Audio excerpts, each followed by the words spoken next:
প্রিয়া দেবী। ছেলেবেলায় বাবা মায়ের মৃত্যুর কারণে বড় দিদির কাছে মানুষ হন তিনি। ছোটবেলায় পড়াশোনা করেন মেদিনীপুর কালীজির স্কুলে। বিপ্লবী জীবন 1905 সালে বঙ্গভঙ্গ বিরোধী আন্দোলন যোগ দেন তিনি। মাত্র 15 বছর বয়সে ব্রিটিশ বিরোধী লিফলেট বিলির কারণে গ্রেপ্তার হন তিনি। রেল লাইনের কাছে বোমা বিস্ফোরণ সহ নানা ঝুঁকিপূর্ণ কাজে তিনি অংশগ্রহণ করেন। কুখ্যাত ব্রিটিশ ম্যাজিস্ট্রেট কিংসফোর্ড সাহেবকে হত্যার পরিকল্পনা করেন। 30 এপ্রিল 1908 সালে মুজাফফরপুরে কিংসফোর্ডের গাড়ি থেকে ভুল করে অন্য গাড়িতে বোমা ছোড়ে। এই বোমা ছোড়ায় মারা যান মিসেস নেভি ও তার কন্যা।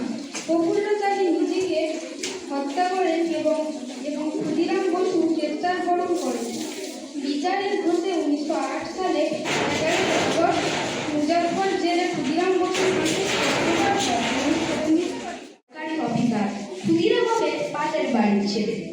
আমার ছেলে দেশ চালাবে, দেশ শাসন করবে, গাড়ি চাপবে, সামনে ড্রাইভার, পেছনে চাপরাশি আর গাড়ি, গরমে পুরো আমার তিতে কোবালাম বীজ। ক্ষুদিরাম হবে পাতের বাড়ির ছেলে, দেশের জন্য লড়াই করবে ওপাড়ার ওরা। আমার ছেলে ঘাড় বুঝে ক্যারিয়ার করবে, বিজ্ঞান শিখবে, অঙ্ক শিখবে, কবিতা শিখবে, বড় বড় মনীষীদের জীবনী পড়বে, দেশের জন্য মুখের রক্ত তুলবে ওপাড়ার ওরা।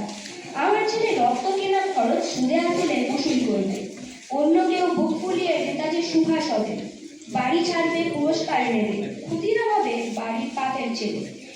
আমরা তামাক আর দুধের রসে আর মাখনে মুখে স্বাচ্ছন্দ্যে দিন করব, দেশের স্বাধীনতা প্রাণ দিয়ে কেনা অন্য কেউ কিনবে। নমস্কার।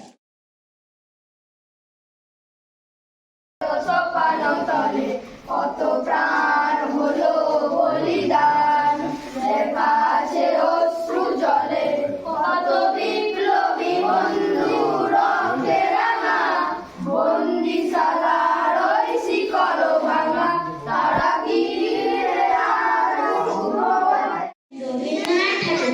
আগুনের পরশমণি ছোঁয়াও প্রাণে, এ জীবন পূর্ণ করো দহন দানে, আমার এই দেহখানি তুলে ধর, তোমার ওই দেহালয়ের প্রদীপ কর, নিশিদিন আলোক শিখা জ্বলুক গানে, আঁধারের গায়ে গায়ে পরশ তব, সারা রাত ফোটাক তারা নব নব, নয়নের দৃষ্টি হতে বুঝবে কালো, যেখানে পড়বে সেথায় দেখবে আলো, ব্যথা মোর উঠবে জ্বলে ঊর্ধ্বপানে, আগুনের পরশমণি ছোঁয়াও প্রাণে। উপভোগ করো, তার সাথে সেই স্বাধীনতাটাকে নষ্ট করো না, স্বেচ্ছাচারিতা করো না, নিয়মে চলো। কারণ এই ক্ষুদিরাম বলো, নেতাজি সুভাষচন্দ্র বলো, যে কেউ বলো, যত বড় বড় স্বাধীনতা সংগ্রামী ছিল, তারা কিন্তু একটা ডিসিপ্লিন লাইফ লিড করেছে এবং নিয়মের মধ্যে থেকেছে। এবং এই যে তারা স্বাধীনতা, আমাদের যে স্বাধীনতা এসেছে, সেই স্বাধীনতা এসেছেও কিন্তু একটা ডিসিপ্লিন ওয়েতে আন্দোলন করে।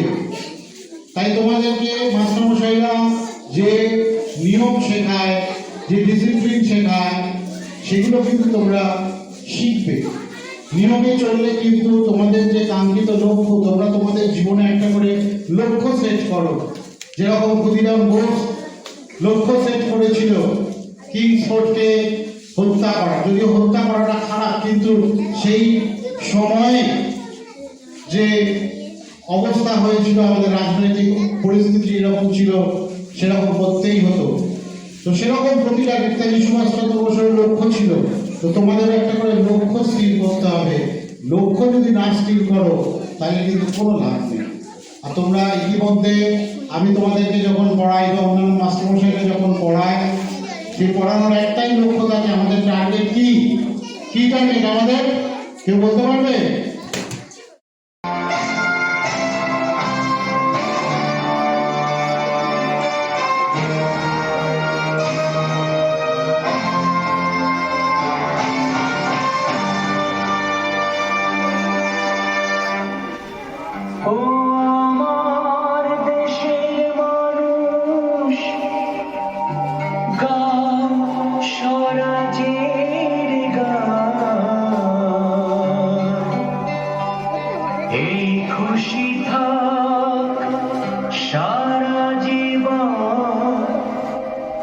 হৃদয়ে অম্লান শুধু ভুলো না কোনোদিন যারা প্রাণ দিয়েছে বলিদান।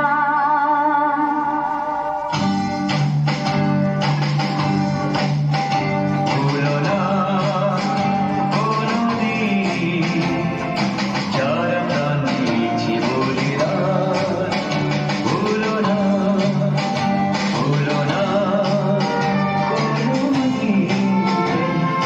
যারা প্রাণ দিয়েছে বলিদান।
তোমার আমার সুখের জন্য হারিয়ে গেছে যারা, যাদের রক্তে লাল হয়েছে রক্ত নদীর ধারা।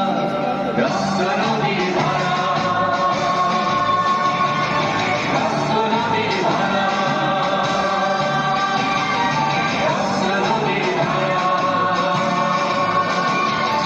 রক্ত নদীর ধারা।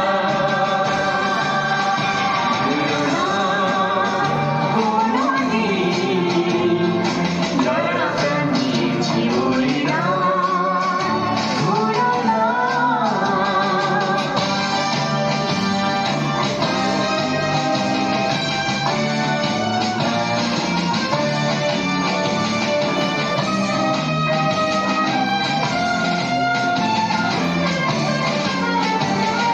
টুকরো করে দেবে বলে সোনার দেশটাকে, মুক্তি ছুরি হাতে যারা বন্ধু সেজে থাকে।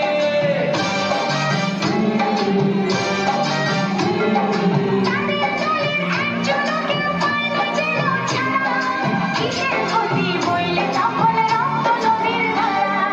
রক্ত নদীর ধারা,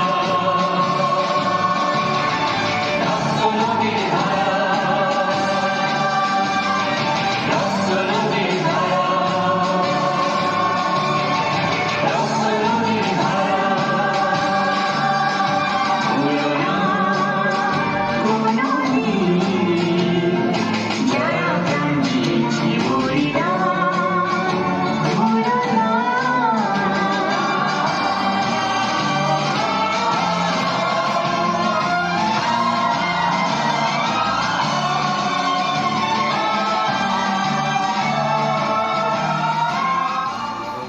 যে প্রচেষ্টা, সেই প্রচেষ্টার কারণে ব্রিটিশ সাম্রাজ্যের বুকে কিন্তু একটা ভয়ের বাতাবরণ তৈরি হয়েছিল। সেই অপরাধে 18 বছরের একজন কিশোরকে ব্রিটিশ সরকার বিচারের নামে প্রহসন করে আজকের দিনেই তাকে ফাঁসির মঞ্চে ঝুলিয়ে দিয়েছিল। আর তিনি হাসতে হাসতে তার জীবন উৎসর্গ করেছিলেন আমাদের স্বাধীনতার পথটাকে মসৃণ করার জন্য। আমাদের মধ্যে উপস্থিত রয়েছেন